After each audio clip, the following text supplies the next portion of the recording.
Forever. Las expresiones vertidas en este espacio son de exclusiva responsabilidad de quien o quienes se dirigen a usted. La entrevista del día, solo al borde de la noche, por 92.5 Forever, la mezcla perfecta. Escucha la radio de la información.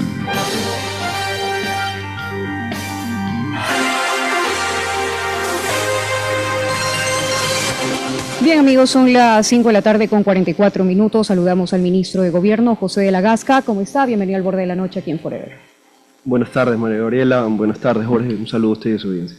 Bien, acaba de trascender que fue calificado el juicio político a la ministra del Trabajo, Ivonne Núñez, solicitado por Revolución Ciudadana, Partido Social Cristiano, Pachacutic y Suma. ¿Cuál es el pronunciamiento del gobierno? A mí me parece una verdadera contradicción política lo que han hecho, sobre todo jurídica. Por un lado, le han pedido a la Corte Constitucional que resuelva una acción de interpretación que entiendo se le están mandando a completar o la han mandado a completar, y luego que va precisamente en la línea de preguntar si es que es correcto o no es correcto, si había la competencia o no había la competencia para que el Ministerio haga lo que hizo, y luego al mismo tiempo aplican la facultad de fiscalización, es decir, se ponen primero los zapatos y después las medias. Políticamente vemos que esto no es sino una muestra de que todos los sectores que antes estaban opuestos, que se peleaban entre sí, hoy quieren unirse porque el gobierno de Daniel Noboa está tocando sus intereses y obviamente quieren ver cómo crean un escenario caótico de desestabilización, de ingobernabilidad, para tratar de, en esta precampaña electoral, de alguna manera, pretender inclinar la balanza hacia otro lado. Ahora, ministro, el Ministerio de Gobierno siempre es un enlace entre el Ejecutivo y el Legislativo. ¿Cuál va a ser su rol aquí en el marco del juicio político de la ministra? Sigue siendo y seguirá siendo un enlace, y yo tengo las puertas abiertas para dialogar, pero hay que tener claro que estamos en un ambiente de confrontación. ¿Dialogar con quiénes? Con todos los sectores políticos. ¿Los correístas? Hay que dialogar para generar una gobernabilidad. Estamos, por ejemplo, pasando una ley, esperamos que ellos entiendan, una ley que tiene que ver para quitarles el pulmón financiero a los grupos narcodelictivos, pero aquí se trata de entender este ambiente donde todos quieren atacar a Noboa por todos lados. Mírenlo usted ayer en las protestas, las coincidencias que hubo de personas relacionadas con la RC que estaban de alguna manera camufladas o enquistadas o disfrazadas dentro de la protesta social. ¿Qué dice eso? Estaban ahí de alguna manera encubiertas, tratando de generar caos, ¿verdad? Prevaliéndose del derecho a la protesta social, o el cual respetamos, pero para llegar a un vandalismo, para cautizar. No, okay. Eso no tiene cabida acá. Volviendo al diálogo, dice, ok, yo tengo las puertas abiertas, voy a dialogar con todos, pero ¿con base en qué serán esos diálogos? Desde luego, siempre en todo lo que sea lo mejor para el país, aunque esto suene una bandera neutra. Nosotros estamos buscando, por ejemplo, resolver los problemas energéticos. Estamos buscando resolver problemas de la crisis de inseguridad. Ahí tenemos un proyecto en la Asamblea Nacional. ¿Pero qué es lo que está haciendo la Asamblea Nacional? Llamando y hostigando a los ministros a cuenta de la facultad de fiscalización, pretendiendo entorpecer la labor de los ministros. Acabamos de pasar un juicio político a la ministra Palencia. ¿Qué fue? Una muestra de ilegalidades, de inconstitucionalidades, siempre pretendiendo de algún modo generar esta distracción del trabajo que tenemos diariamente. Acabo de regresar de precisamente acompañar al presidente a la provincia de Los Ríos, a varios cantones, a parroquias rurales, y se siente precisamente el trabajo del presidente y se siente la alegría de la gente de ver lo que se está haciendo, se siente el apoyo que tienen. Pero también se siente la angustia de esa ciudadanía que pasa por apagones y por la inseguridad. Bueno, no es lo que se vio, pero por ejemplo, no tienen agua. En ciertos cantones no tienen agua, donde están peleando por el agua en esta sequía. ¿Y qué es lo que está haciendo el gobierno? Organizándolos, instituyéndolos, para que esas juntas de aguas puedan tener agua. Esos son problemas que a lo mejor aquí en Guayaquil no se pueden ver, pero en parroquias rurales como Clariza, en la provincia de Los Ríos, ciertamente que influye. Lo vimos el otro día también en Manabí.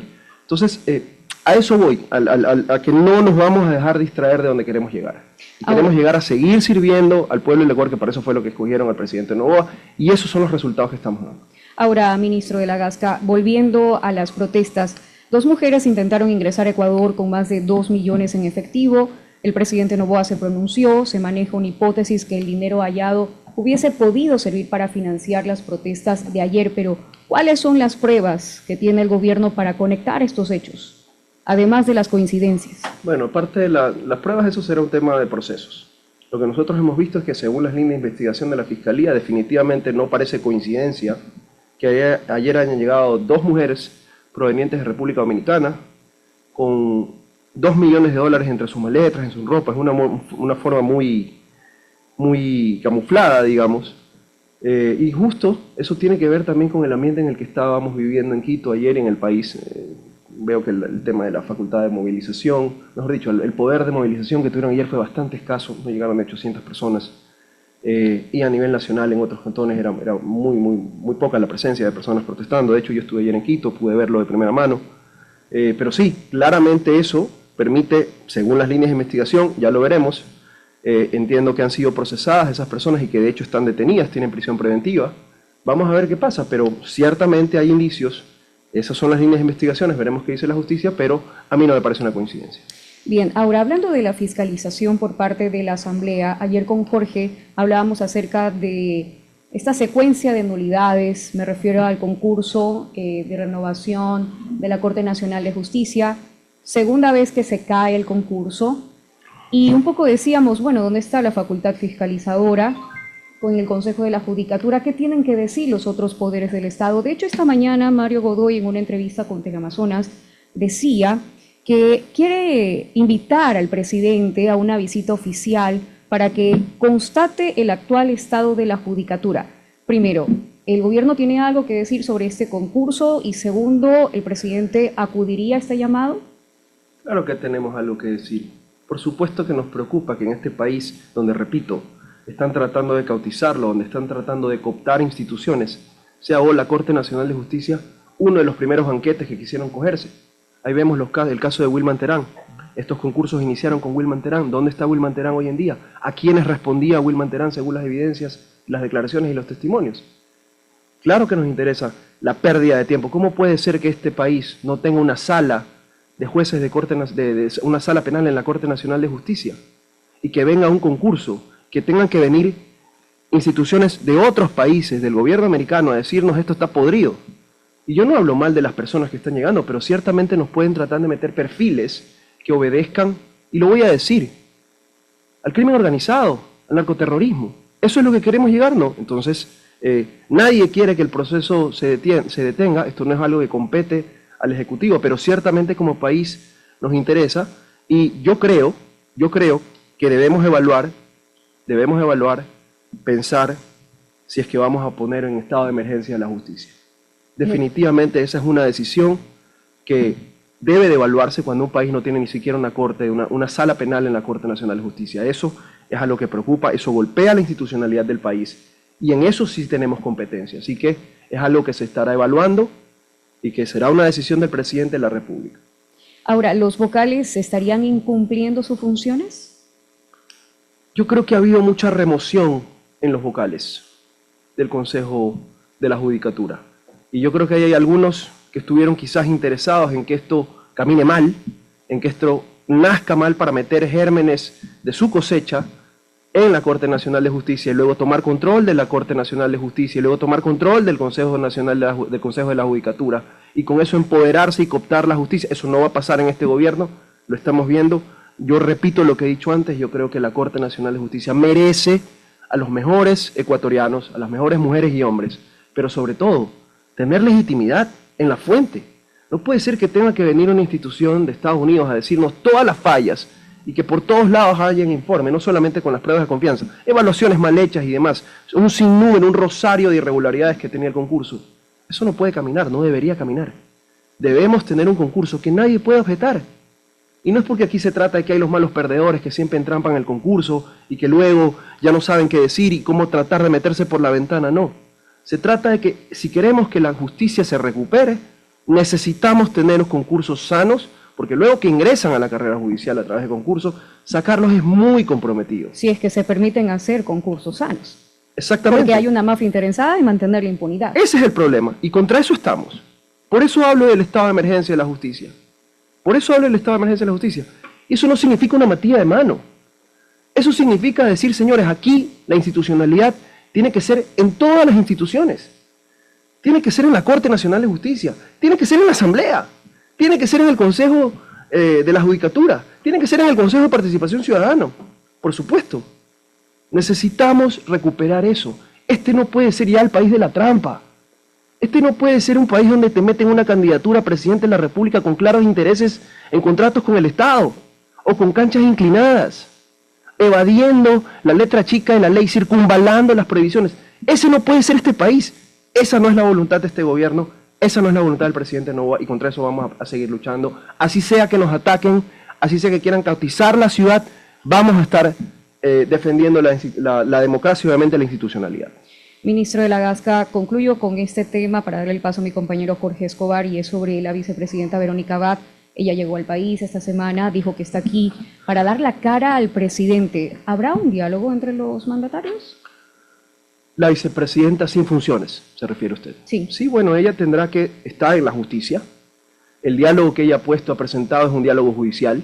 Recordemos que ella presentó una denuncia en el TCE contra el presidente de la República y otras personas en la que literalmente pidió la suspensión de los derechos políticos del presidente y la destitución del presidente. Entonces no habrá diálogo. Yo no puedo decir que podemos hablar diálogo con quien pretende sacarte del poder por vías antidemocráticas. Yo no lo puedo ver así. Pero, obviamente, eso será una decisión muy personal del presidente. Yo me atrevo a decir que no estamos en una voluntad de permitir abrir algún tipo de diálogo con una persona que, por escrito, ha pretendido destituirte. Ahora, ¿Sari Jamuye estaría facultada para asumir la presidencia en un escenario eventual? ¿Sin pasar por la Asamblea? Hay muchos caminos legales y constitucionales antes de que llegue esta famosa pregunta de quién va a ocupar la silla de la vicepresidenta. ¿Cómo qué caminos, por ejemplo? Varios. ¿Cómo cuáles? Varios, por ejemplo, acudir a la Asamblea, acudir a la Corte Constitucional. Yo tengo muchísimas dudas. Hoy leía un artículo del Expreso, del Universo, de un articulista que hablaba de una teoría que yo perfectamente encuentro jurídicamente viable, que es la que el presidente no está obligado a tomar una licencia para poder ejercer la candidatura, es un derecho de participación, etcétera, y un montón de cosas, pero estamos evaluando y los caminos jurídicamente creo que son varios. Ahora estamos en las Cortes, el 27 tendremos que vernos por la acción de protección que presentó la vicepresidenta sin funciones, en la cual pidió una medida cautelar y se la negaron, así que veremos allá qué pasa. Si bien es cierto, el presidente no estaría obligado a tomar licencia porque está en una condición especial, está completando un periodo, pero es ético ser presidente candidato. Entonces la reelección sería imposible. Pero jurídicamente hablando no sería una reelección. Recién, si no, es que le gana estoy poniendo ahora, un símil. Ok. Estoy poniendo un símil. Pero sería ético ser presidente y candidato simultáneamente. Por supuesto que sí. Yo no creo, el problema no está en la calidad de ser presidente y ser candidato. Eso ocurre, como le digo, en la reelección. Aquí de lo que se trata es de no abusar de un espacio. Eso yo no le he visto que el presidente lo ha hecho. El presidente tiene que seguir gobernando como lo está haciendo. Él tiene un estilo muy particular de gobernar. Él lo ha dicho, yo no soy un presidente escritorio, yo soy un presidente de territorio. Y yo creo que el presidente tiene que seguir haciendo el trabajo como lo hace incansablemente. José de la Gasca es ministro de Gobierno, está aquí al borde de la noche. Jorge Escobar con más preguntas. Gracias, María Gabriela. Ministro, bienvenido. Ahora, la llegada sorpresiva de Verónica Abad va a incomodar al gobierno porque justo coinciden los tiempos preelectorales, viene una campaña y lo más probable es que ella haga pronunciamientos en los medios de comunicación donde eventualmente tenga algún tipo de cabida. ¿Eso le inquieta al gobierno o lo tiene sin cuidado? En lo más mínimo. En lo más mínimo. Lo que sí veo, que ya lo he dicho y lo he repetido, es que todos quieren estar contra Noboa, cautizando, todos se están juntando, todos los sectores, ya vemos quiénes respaldan. Le voy a poner un ejemplo.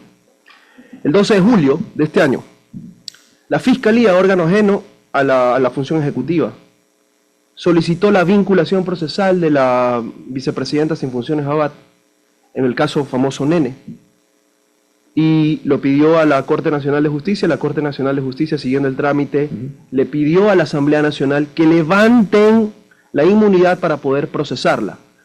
En 72 horas batearon esa petición, la negaron, dejaron el caso en impunidad, agendas de impunidad. ¿Con qué votos de quiénes hicieron? Véanlo ustedes, vean ustedes quiénes eran irreconciliables y ahora son aliados en una suerte de contradicción. No lo entiendo política, pero así pasa.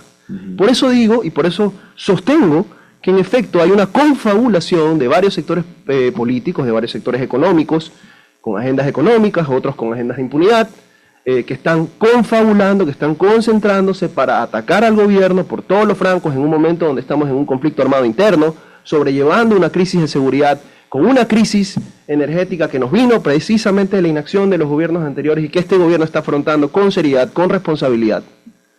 Y ahí los vemos tratando de cautizar, confundiendo el derecho a la protesta social que este gobierno defiende con el vandalismo, con la destrucción. Y eso por poner un ejemplo. Ahora, ¿hay algún sector que busca capitalizar este problema con la vicepresidenta sin funciones o es ella la que busca de alguna manera esta especie de concertación como usted lo ha pintado ahora? Yo creo que Dios los hace y ellos se juntan. El hambre y la necesidad. Ah, sí, totalmente. Totalmente. Parecen dos caras de una misma moneda. Y aquí hay varios actores políticos que se están desenmascarando claramente y que yo sé que el pueblo en su inteligencia y en su sabiduría, la ciudadanía, los está identificando claramente. Ahora, en el tema de seguridad, ministro, porque claro, se han creado fuerzas especializadas como la FICE para combatir la extorsión, la FIAC para combatir el proceso y todas las acciones anticriminales. Pero se ve en las calles una historia bastante distinta. Usted no sé si ha tenido información que hay sujetos que están ingresando con combos a tumbar puertas para secuestrar a la gente que está en sus casas. Eso no ha logrado ser combatido de manera integral. ¿Qué es lo que está faltando, ministro? Nada es coincidencia, Jorge. Nada es coincidencia. La agitación en las calles, la agitación de la delincuencia, eso tiene un mismo nudo. Ahí estamos viendo la vinculación entre la política y el crimen organizado, o la narcopolítica. Es que es claro, o sea, están tratando, repito, lo escuchaba en un medio amigo, esto es una guerra de guerrillas, que por todos lados quieren forzar para que se vea, saquemos a la gente al pueblo, a las calles, a través del derecho a la protesta, metemos vandalismo, infiltramos gente que está en grupos políticos. Ahí yo vi una señorita que trabaja en la comisión de la Asamblea, secretaria de la Comisión de Seguridad, estuvo detenida, procesada, creo que le han dado medidas cautelares, agredió a una policía presuntamente, ¿verdad?, en las protestas sociales de ayer. Vemos a otro señor, como decía uno, que le dicen Splinter, no sé si porque se parezca o porque sale por debajo de las alcantarillas, un violento que entiendo que ha estado procesado inclusive en otras manifestaciones, en el tema de la Contraloría, relacionado también a la presidencia de la Asamblea Nacional. O sea, vemos una serie de cosas que no son coincidencias, repito. ¿Y qué es lo que quieren decir? Ah, no, aquí sí pusieron X por cantidad de policías, pero sin embargo, acá en mi casa no hay nadie.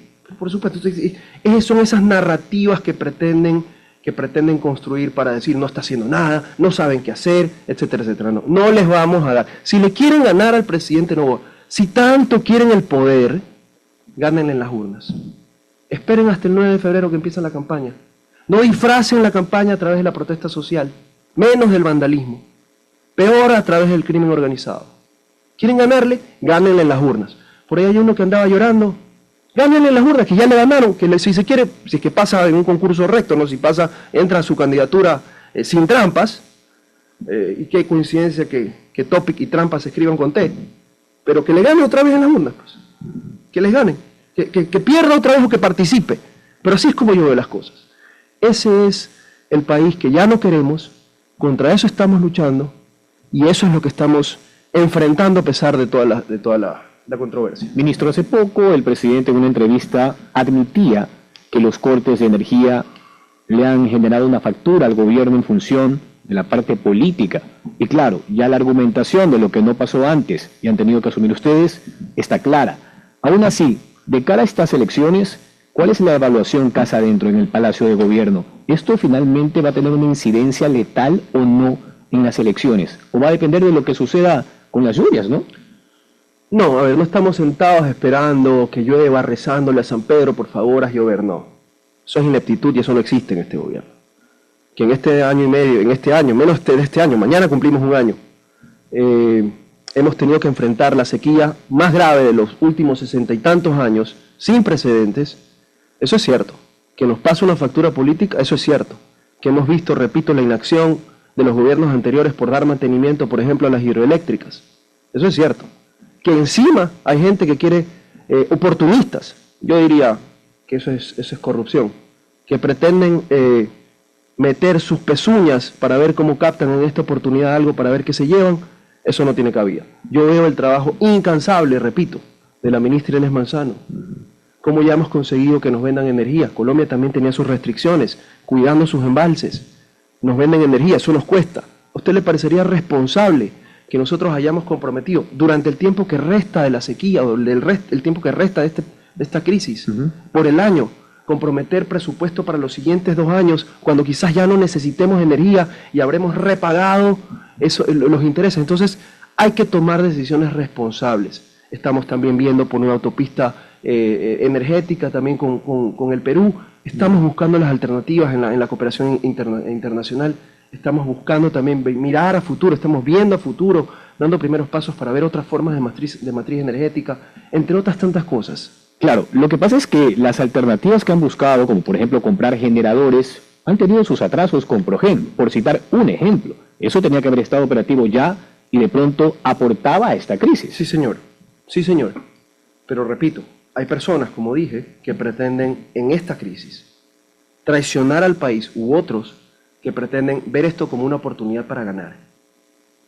Contra eso luchamos. Yo no voy a desconocer los retrasos y todo, pero también debo de entender que hay mafias enquistadas, que hay grupos de poder enquistados, que nada es coincidencia, donde generan estos roces, generan estas dificultades. Es muy complicado llegar y en menos de un año quitar y remover estas estructuras que han estado ahí por más de 10 años y que otros gobiernos tampoco las han podido sacar, o han convivido o se han entregado. Mire usted lo que pasaba en las telecomunicaciones, cómo se tenía la Arcotel, el Ministerio de Telecomunicaciones, prácticamente un Arcotel de bolsillos de ciertas compañías proveedoras de servicios de telecomunicaciones. Y nadie dice nada, y nadie pone el dedo en la llaga, como sí lo hace este gobierno, respecto de la forma engañosa y fraudulenta como se consiguieron títulos habilitantes para generar permisos o para entregar estos títulos por 20 años sin que el Estado reciba lo que tiene que recibir, sin las garantías como todos los contratos que deben de tener, en un completo océano de ilegalidades. Ese es el Ecuador del ayer, ese es el país que no queremos, ese es el viejo Ecuador. Hoy estamos respirando otros aires, así les duela. Ministro, la próxima semana están convocados algunos secretarios de Estado, entre ellos usted, a la Comisión Ocasional que está analizando el cambio en la Constitución para que se inserte la posibilidad de que las bases militares extranjeras vuelvan al país. En ese caso, ¿ustedes creen que va a haber cabida cuando el bloque de la Revolución Ciudadana nunca estuvo de acuerdo con esto? Ellos insertaron esa prohibición en la Constitución de Montecristi y se opusieron a ampliar lo que fue en su momento el acuerdo para la base en Manta. ¿Qué proyección tienen ustedes sobre lo que debería suceder con esa propuesta y lo que eventualmente se aspira también, ¿no? Que en la segunda vuelta, si es que hay segunda vuelta, pueda coincidir ese plebiscito o esa consulta? Mire usted, ¿no? El doble estándar, prohibido olvidar. Buena parte, y eso lo dicen estudios técnicos, si no vea la información que tenía Arduino Tomasi. ¿Cuáles fueron una de las causas para estar donde estamos? El tema de la base de Manta, la utilidad que tenía en el control del Océano Pacífico. Yo creo que hoy ellos tendrán que responderle al país por lo que dejan de hacer, por esta crisis endémica que tenemos, sistémica que tenemos de inseguridad. Hemos logrado hoy, se ha logrado, hemos combatido contra eso y hemos logrado que este trámite que querían hacerlo en 60 días pase a 30. Hemos logrado reducir esto para precisamente tener la agilidad del caso que el país necesita, porque si esto llega a una consulta popular debería esperarse que haya un pronunciamiento popular dentro del periodo de elecciones y podamos aprovechar esta convocatoria de elecciones para, como decimos, matar 2 pájaros de un tiro, pero vemos eso, ¿no? Vemos cómo la agenda política, los intereses partidistas se contraponen a los intereses nacionales. Sigamos el trámite, aceleremos las cosas y preguntémosle al pueblo a ver qué quiere. Preguntémosle al país si quiere o no quiere. Abramos esa puerta, por supuesto. Son las 18:08. El ministro de Gobierno, José de la Gasca, está aquí en Forever a través de la señal de Al Borde de la Noche. Ahora, ministro, un poco para ir también comentando estos proyectos de ley que llegaron al Parlamento con el carácter económico urgente, la ley antipillos y también la ley que busca el alivio financiero. En el caso de la ley antipillos, ¿se logra neutralizar el lavado de activos con la aplicación de un impuesto progresivo a la venta de vehículos usados? Yo no voy a usar una frase como neutralizar, pero lo que sí es que se va a regular y se va a sofocar o a asfixiar esa vena abierta que tienen los grupos narcodelictivos, el crimen organizado, para en una economía dolarizada tener formas de lavar ese dinero. Y ahí se ha detectado a través de la UAFE, que hoy creo que está funcionando como debe, ver que ese espacio es un nicho donde en la reventa de carros usados hay un margen de utilidad que el Estado no lo ve, que no se declara, que es una laguna ahí de control, donde definitivamente se está sirviendo para lavar dinero y para financiar estas economías ilegales. Entonces, de lo que se trata, ojalá pudiera decir que se neutralice, pero de lo que se trata es tener más herramientas, no más carga impositiva, sino herramientas de control para un sector que ciertamente, técnicamente, se ha identificado que sirve como pulmón del crimen organizado. Para concluir, ministro, porque ya me dicen que tiene más actividades. En el caso del trabajo de la UAFE, con inteligencia y demás, hubo un cambio ahí en el concepto que se hizo desde el gobierno de Daniel Noboa. Antes era el CIES y ahora es una gran agencia nacional de inteligencia donde confluyen todas las instancias. SRI, la unidad de lavado de activos en la Fiscalía, Superintendencia de bancos, de compañías y demás. ¿Se ha logrado ya a estas alturas algún golpe de efecto sustancial en torno al objetivo del gobierno para ese tipo de acciones? Yo no creo que el CIES es eso, pero definitivamente sí, y siempre desde que esto fue un proyecto que quedó trunco cuando fui secretario anticorrupción, crear una suerte de sistema nacional anticorrupción para estar en toda la información relacionada a través de las fuentes oficiales de información, de toda la información que tiene el Estado, a un clic de poder ligar propiedad, lo que se tiene en registro de propiedades, bancos, superintendencia de compañías, SRI, etcétera, y que alguien pueda hacer como un análisis, un big data, digamos. Yo creo que estamos en eso. Ciertamente la labor del CIES trabaja mucho con ese análisis de inteligencia, de ese análisis de información, de datos, de la información que se tiene, pero creo que hay que construir y tenemos que apoyarnos en la tecnología precisamente para estar más a tono en esta lucha contra la falta de integridad y la corrupción. Yo creo que igual pasa, ¿no? Es lo que vemos en esta lucha desigual entre cómo avanza la tecnología y el poderío económico bélico de las economías ilegales, como siempre están varios pasos adelante del poderío que puede tener la policía, y hoy estamos reforzados con los militares. Entonces, pero eso es a corto y mediano plazo. Yo creo que hoy, con la información que se tiene, se lucha. Lamentablemente vemos que a veces el sistema de justicia no camina como debería caminar, pero esto es incansable. Y por lo menos hoy, y eso lo digo con orgullo, le estamos poniendo la cara al problema. No estamos negociando, no estamos haciéndonos de la vista gorda, no. Estamos yendo de frente y con todo contra esas economías ilegales. Bien, agradecemos la comparecencia del señor ministro de Gobierno, José de la Gasca, que ha estado aquí en nuestro espacio al borde de la noche. Vamos a una pausa comercial. Muchísimas gracias.